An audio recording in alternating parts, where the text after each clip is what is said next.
Florida Governor Ron DeSantis. How are you, Governor? Good to see you. I'll tell you what, I've been in California. We got in Sunday night, and we were in Coronado. Gavin's in the room. Well, that's what I'm going to say. Yeah. People are buzzing about this debate that you're going to do. So I think it's going to be incredible. We're due. But tonight, look, there was a lot of bickering on the stage. And, you know, my thing is like, look, we owe it to the American people to give our vision about how we're going to reverse this country's decline. And I think I was able to do that. I think some of the crosstalk, if I was at home watching that, I would turn the channel when I saw that. So we were able to, I think, rise above that and deliver our message. Listen, in my view, there were a couple of people on that stage, in my view, that probably shouldn't have been there. Right. I mean, and I think at that point it lends itself more to a conversation. It is interesting. I think this debate is with you and the governor is going to be very interesting. So I'm looking forward to moderating that. And I think with 90 minutes, just plenty of breathing room. So that will lend itself to more conversation. And you know what? Maybe we can say, since the former president didn't come here, maybe he'd be willing to do one with you and I. I think he owes it to our voters to come and make the case. You're now challenging it. So this is going to be Hannity one-on-one debate Let's do it. Let's do it, right? I'll do anything. I'll ask him. Here's the thing, though. You owe it to the voters to come and make the case. No one's entitled to anything. You know, you can say, oh, there's some poll months before. No, you got to make the case. You got to owe it to the voters. So I'm going to show up everywhere. I think that's what we were able to do. And, you know, there were some, I think, some important issues that were discussed tonight. There's also others that I know you and I have talked about that weren't discussed. But at the end of the day, I think the thing that was clear for this, there's a lot of talk. A lot of people had good things to say. I'm the guy that's done it. In Florida, we did everything I promised. We delivered. And we're sick of the talk with Republicans. Right. They always promise all this. Like, what are the two biggest issues, arguably, right now? The debt and the border. You and I have been talking about this for as long as we've known each other. Isn't it time we get a leader to come in and bring this stuff into a conclusion and a landing?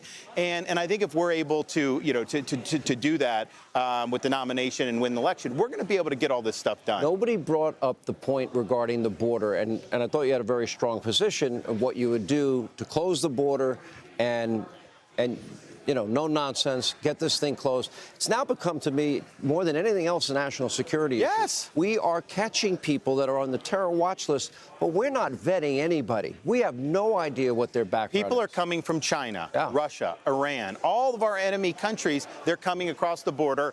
I hope I'm wrong, but if I had to bet my life savings, I would bet that there will be a terrorist attack that happens in the future of this country that's going to be traced to that. I mean, I pray we're wrong. These guys in D.C., they don't care. There's no urgency. I mean, some of our guys in the House care, but like the elites in D.C., they don't care. Biden doesn't care. He's missing in action on this as the carnage mounts.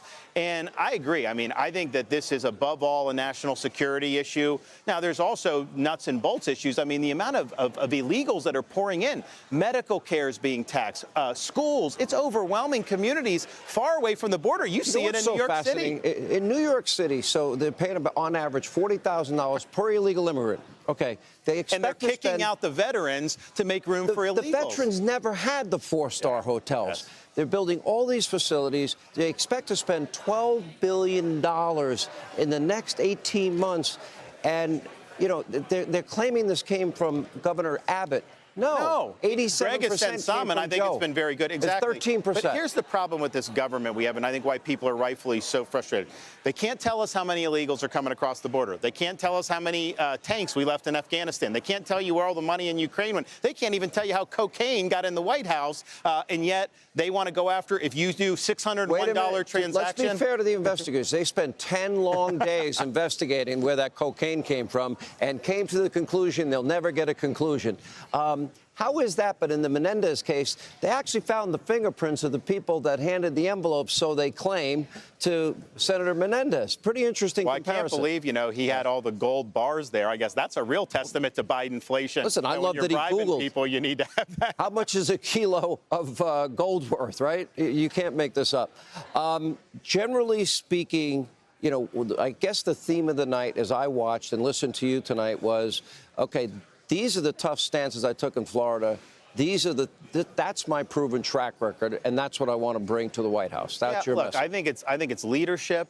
and I think it's deliverables, because we can have great sloganeering, we can have great debates, but if we're not ultimately going to get this done, then none of it matters. And one of the things I've been thinking about lately, because preparing here, I looked at Reagan's farewell address. So in 2033 in January, what would I say to the American people after serving 2 terms? And that's really the vision of, you're going to be able to get ahead again in this country. We're going to have an economy that works for people. We're going to have our sovereignty restored and borders enforced. We're going to make sure that we have education, not indoctrination. We will be the world's leading superpower. We will fend off the threat from China successfully. We're not going to have crime overrunning every city in America anymore, and we're going to restore the Constitution so that we have a limited government that works beside us and on our behalf, not a weaponized government that comes after us. If we can do that, then we will have restored the shining city on the hill that Reagan talks about, and we'll be able to turn over America to our kids and grandkids better than we found it.